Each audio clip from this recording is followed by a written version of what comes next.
도 좀 같이 볼까요? 뭐 한미 반도체에 대해서는 저번 시간에 좀 설명해 드리겠는데 그렇죠. 아무래도 이날이었죠. 5월 30일 날. 네, 캔들 자체가 후크형 캔들 나와서 하락 확인한 캔들에 대해서 좀 말씀드렸는데, 그래서 두 개의 가격대를 좀 말씀드렸죠. 상방 쪽으로는 28,350원을 말씀드렸고, 하방 쪽으로는 우선은 27,000원 보시고, 그 다음에 26,750원을 주목해 보시라고 했는데, 근데 아니나 다를까 27,000원 깨면서 26,750원까지 깨면서 하락 확인한 캔들 나왔죠. 다만 그건 있어요. 네, 이렇게 하락 확인한 캔들이 나온다 하더라도 이쪽 라인이 지지 라인이잖아요. 그럼 여기서 지지하는 거죠. 잡히는 거죠. 그래서 캔들 자체가 샛별형 화이트 캔들 나왔죠. 그래도 또 어느 정도 잡혀주는 모양새가 있어요. 근데 잡혀주긴 하는데 뭐 약세긴 하죠. 그래도 좀 약간 잡아준 거잖아요. 추세를 보시게 된다면 추세가 이쪽 추세니까 뭐 여기 첫 번째 추세는 눌린 거죠. 그래서 저번 시간에 말씀드렸던 것이 두 번째 추세선을 보라고 얘기했죠. 두 번째 추세선에 좀 약간 잡히는 게 있습니다. 요 캔들의 그 저가가 25,650원인가요? 25,650원. 네, 딱 보이지 않나요? 네, 지지 라인 모양새 있죠? 네, 지지하고서 샛별형 화이트 캔들 나왔으니까 보통은 이제 샛별형 화이트 캔들 다음에는 상승 확인 캔들 나오죠. 그냥 이런 식으로 좀 나올 수가 있긴 하겠네요. 그런데 이제 그런 건 있죠. 뭐가 있냐면은 여기서 지지해준 것까지 좋아요. 그리고 캔들도 긍정적인 캔들 나온 건 좋습니다. 수급은 외국인들이 그래도 버리지 않고 샀네. 이틀 연속. 개인들도 약간 담았고. 연기금이 더 던진다. 기관계가 던지네. 잠시만요. 물 한 잔만.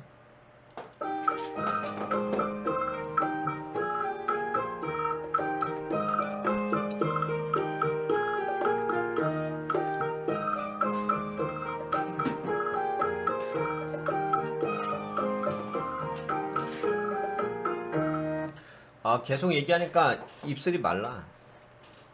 그래서 물이 필요해요. 네, 여튼간에 이렇게 예상이 되는데, 근데 요게요, 추세를 한번 볼까요? 그 이전에 제가 말씀드렸던 가격대는 지울게요. 뭐, 그거는, 뭐 지우고. 여기가 추세가 이쪽 추세죠. 여기가 있고, 그 다음에 이쪽 추세선이 있죠. 그러면 이제, 보시다시피, 이쪽 추세선에서 지지하고서 만약에 샛별형 화이트 캔들 나왔으니까 상승 확인형 캔들 나올 수가 있긴 하겠죠. 근데 상승 확인형 캔들 나온다 하더라도 추세가 여기도 있고 여기도 있잖아요. 그러니까 아직은 그냥 반등인 거죠. 나온다 하더라도. 그리고 올라가게 되면 여기 저항대에 걸리잖아요. 그쵸? 그런 데서. 그러니까 지금은 그냥 올라오게 되면은 반등 정도로 올라온다고 볼 수 있을 것 같아요. 그래서 지금은 약간 플래그 패턴의 모양새, 네, 그런 관점으로 보시면 될 것 같아요. 지금도 뭐 약간 단기 고점의 모양새죠. 네, 이 정도 기술적 관점으로 말씀드리고요. 그 다음에 재물을 볼까요? 재물은 저번 시간에 보긴 봤는데 이게 계속 봐야 돼.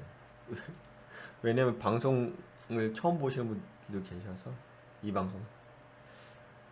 네, 부채 비율이 높진 않죠. 21에서 18이니까 높지 않고 순부채 비율도 괜찮죠. 이자 보상 비율도 괜찮네.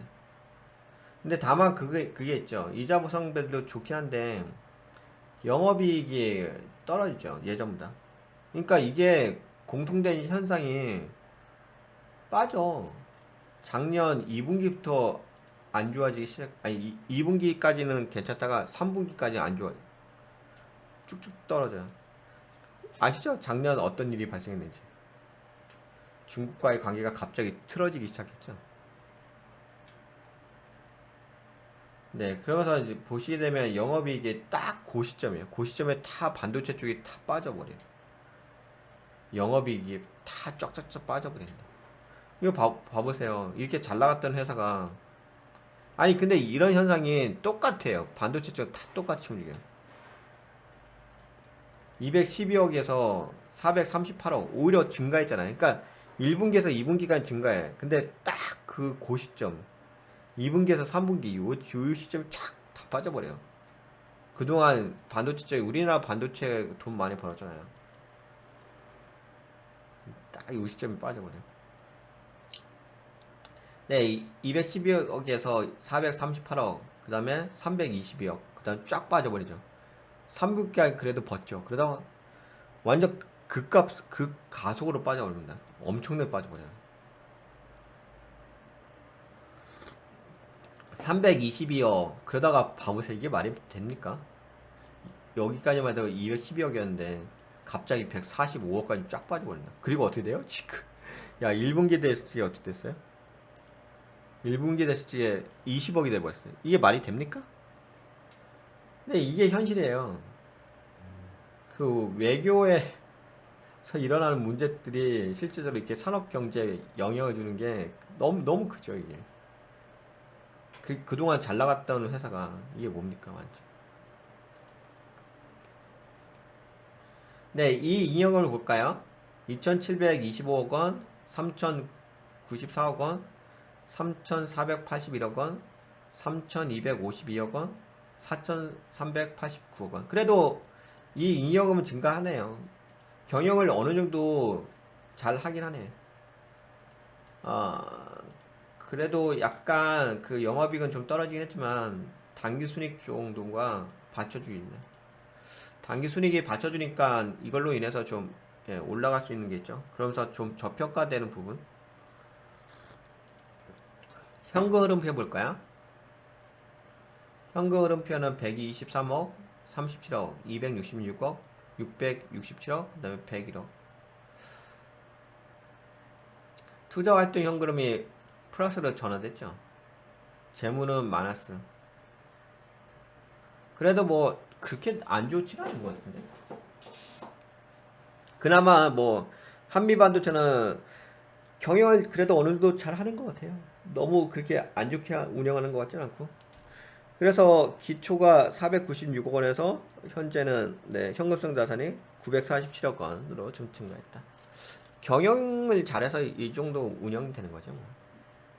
경영까지 못하면 제가 반도체 쪽 분석하다 보면 통상적으로 다 사이클이 똑같거든요. 이 매출 빠지는 사이클이라든지 매출 싸지는 영업이익 빠지는 그 퍼센티지 다 똑같아. 거의 비슷해.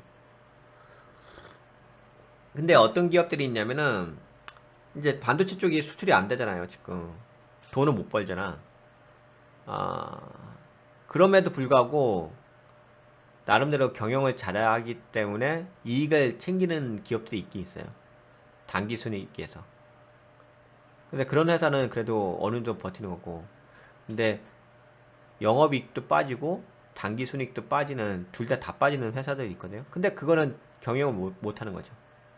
물론 뭐 너무 못한다 이렇게 얘기할 수 없지만 그런데 냉정하게 얘기하면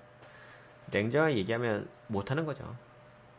그래서 지금은 단기 순익 쪽을 좀 봐야 돼요. 왜? 타인의 지금은 뭐 반도체에 돈을 못 벌잖아.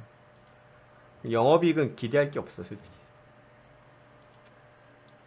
5월에도 빠졌다면서요. 영업이익 저거 수출 30 몇 프로인가요?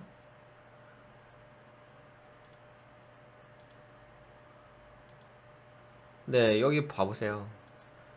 5월에 무역 수지가 21억 달러 적자 기록하고 반도체 수출은 36.2% 줄어들었다고 하잖아. 여기 보이시죠? 여러분들 이게 그냥 나오는 게 아니에요. 이게 그냥 뉴스에 이렇게 나왔으니까 그런가 보다 하는데 그게 아니라 저 같은 경우는 종목 분석할 때 재무제표 다 보잖아요. 그 재무제표에 다 써 있다고요. 재무제표에, 그러니까 이게 그런 게 있어. 어떤 게 있냐면 느끼는 현실 감각이 약간 다른 것 같아.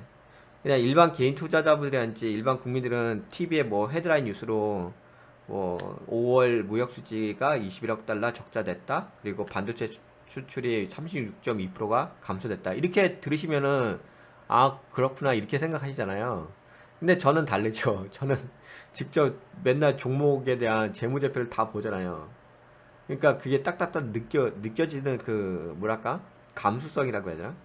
그 감수성이 다르죠. 저는 보이잖아요. 그리고 여러분들도 오셔서 제 방송 보시잖아요. 보시면 아실 거 아니야. 그 느낌이 얼마만큼 다른지. 그러니까 피부에 와닿아요. 저 같은 경우는 계속 보면. 여러분들도 뭐 제 방송 계속 보니까 아시겠죠. 여하튼 그렇습니다. 네, 도움이 되셨다고 생각되신 분들은 좋아요, 새로 오신 분들 구독 한번 눌러주시고요.